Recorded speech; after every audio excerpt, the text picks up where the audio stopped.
Hello, everybody, and a very warm welcome to LNT YouTube channel.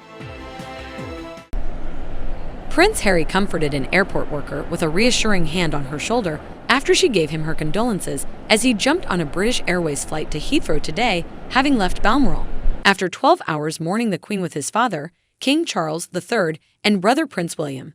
As it was claimed, he and Meghan will stay in Britain for 10 days until the state funeral. The Duke of Sussex took a race against time to get to his beloved grandmother's bedside before she died yesterday. Today, the world mourns the death of Britain's longest-reigning monarch as her son accedes to the throne. She's the symbol of worldwide. She's a symbol of what this means. That makes a big difference to a lot of people in the world. Even when she didn't touch us personally, it means a lot, I think, for the world. Just having the monarchy that's lasted this long and her lasting that long. The Queen's coffin, draped in the royal standard with a wreath of her favorite flowers on top, is believed to be at rest in the ballroom of Balmoral, where she spent every summer with her beloved Prince Philip. King Charles and the Queen Consort, Camilla, have left for London, where the monarch will meet the Prime Minister before addressing the nation. His siblings and his eldest son Prince William remain at Balmoral. Harry headed back to London at 8:28 a.m., where he was sat alone in the rear of a Range Rover as he was driven out of the royal family's Scottish home, where he had arrived at 7:52 p.m. last night. He was swept into Aberdeen Airport at 9:20 a.m., led by 5 police outriders, and boarded a flight to London, leaving at 10 a.m.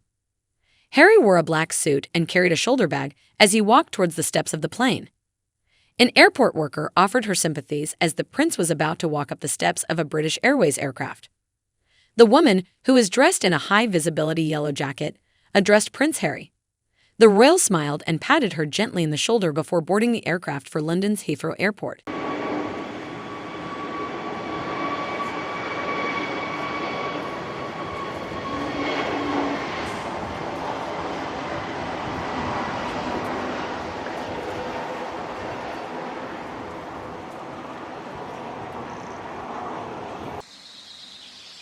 Quick disclaimer. Everything in this video and all of my videos are my opinion based on detailed research that I perform.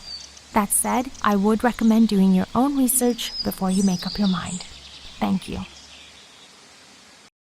British are known for their stiff upper lip, but could that all change when the Queen dies? Queen Elizabeth II's Platinum Jubilee festivities in June 2022 were both spectacular and poignant. It was a fitting celebration of the monarch's 70 years on the British throne, but at the same time, it was a farewell of sorts. With the monarch's increasing age, the day will eventually come when the palace will send a coded message to the Prime Minister saying that London Bridge is down. This is how the world will learn of Queen Elizabeth's death. The 10 days following her passing will be an elaborate series of events, leading up to the coronation of Prince Charles. Flags will immediately be flown at half-staff and muffled church bells will toll. During the 4-day period in which the Queen will lie in state, Prince William and Prince Harry will briefly keep watch over their grandmother's casket in a ceremony known as the Vigil of the Princes. Most of all, England will be in a period of the deepest mourning, which is likely to rival the emotion expressed following Princess Diana's death. London may even be shut down by the influx of visitors, and social media is going to be flooded with tributes and memories of the beloved Queen. According to Reader's Digest, British TV networks will likely be reporting on the death non-stop, and comedy shows will be out of the question on the day the Queen dies. In short, the national grief will be positively historic, and for good reason. If the idea of observing a period of such deep mourning seems excessive, it's important to remember that Elizabeth was crowned as Queen in 1952 at the age of 25. As a result, her father, King George VI, is a distant memory. Unlike other heads of state who have come and gone, the Queen has been a constant presence in the lives of most of the world, and her death will leave a huge void. Discussing what the response to the Queen's passing will probably be like, University of New Hampshire history professor Nicoletta Gullis told Reader's Digest. The death of the monarch who has reigned for the entirety of most Britons' lives, and for as long as nearly everyone can remember, will be a moment of tremendous grief, unmooring people from Britain's past and from all they have ever known. Discussing the huge upheaval that people across the country will experience, Gullis explained, We must expect it to be overwhelming, and I think we are likely to see a tremendous emotional outpouring from a traditionally stoic people. As well as honoring the monarch's impressive career, the grieving process will serve a psychological purpose too. As grief expert John Frederick Wilson pulled the conversation. Indeed, one of the privileges of working with grief is watching how so many clients learn and grow from the experience and emerge from their grief better equipped to deal with future losses. Another way in which grief over Queen Elizabeth's death will be historic is that there is likely to be a record-breaking influx of visitors to London. According to Politico, unprecedented crowds are expected to descend upon the capital city to pay their respects, traveling from all over the world, which is likely to cause travel chaos. According to BBC News, approximately 200,000 mourners showed up when the Queen Mother passed away in 2002, and that number is expected to be considerably higher since the Queen is loved by people all over the world. But the extent of the tribute that huge numbers of you have paid my mother in the last few days has been overwhelming. While the British Prime Minister will be the first to learn of the Queen's death, the rest of us will have to wait slightly longer to find out. Thankfully, ordinary people will be told much faster than they were in the past, even if the news doesn't come immediately. For instance, in 1952, when George VI passed away, it was 4 hours before the BBC announced the news. Meanwhile, Princess Diana's death was confirmed within just 15 minutes. Although the BBC once had a monopoly on reporting royal deaths, when the monarch passes, the news will be released to the Press Association, meaning that global media outlets will all receive it simultaneously. A note will also be posted to the gates of Buckingham Palace, while the royal family's official website will confirm the sad news.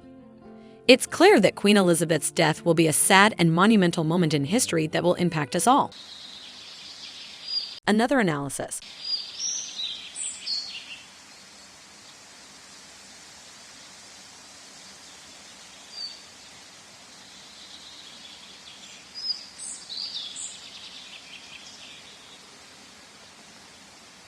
Prince Charles' friend reveals how he really feels about Prince Harry's behavior. Declined invitations and heated comments in the press. According to one pal of Prince Charles, Meghan Markle and Prince Harry's recent actions have led to some seriously hurt feelings. Meghan Markle and Prince Harry's visit to the UK is in full effect, and, unsurprisingly, the celebrity couple's return to their former home has been rife with controversy.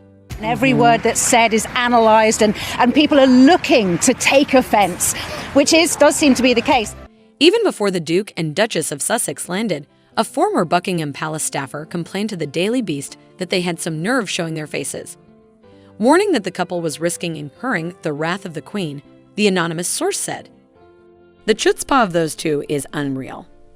Their proposal for being hybrid working royals was comprehensively rejected, but it looks like they are just going ahead and doing it anyway.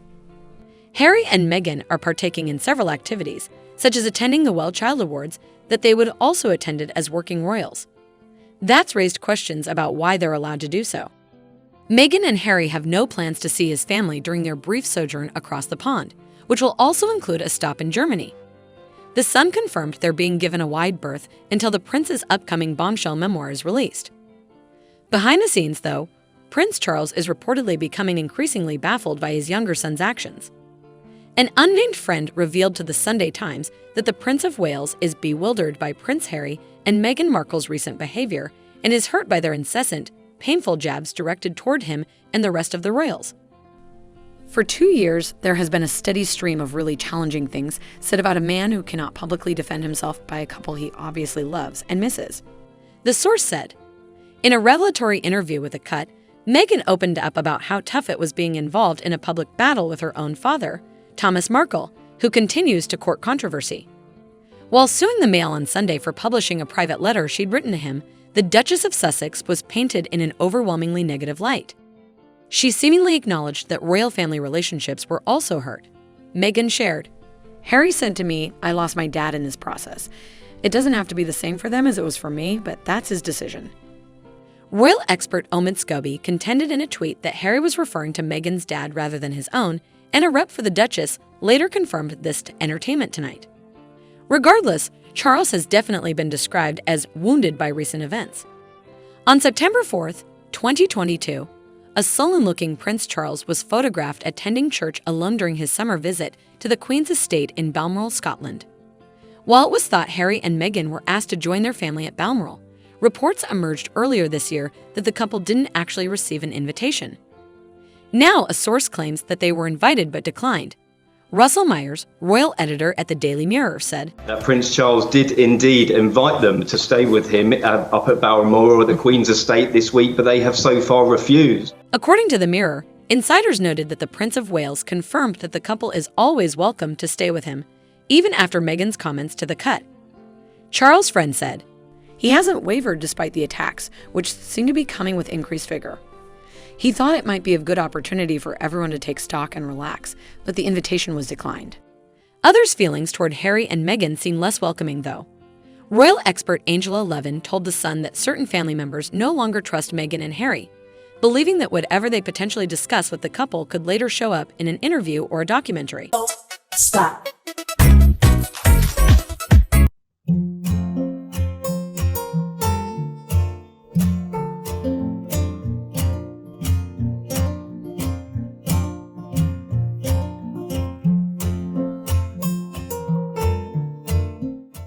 Check out one of our newest videos right here. Plus, even more LMT videos about the royal family are coming soon. Subscribe to LMT channel and hit the bell so you don't miss a single one.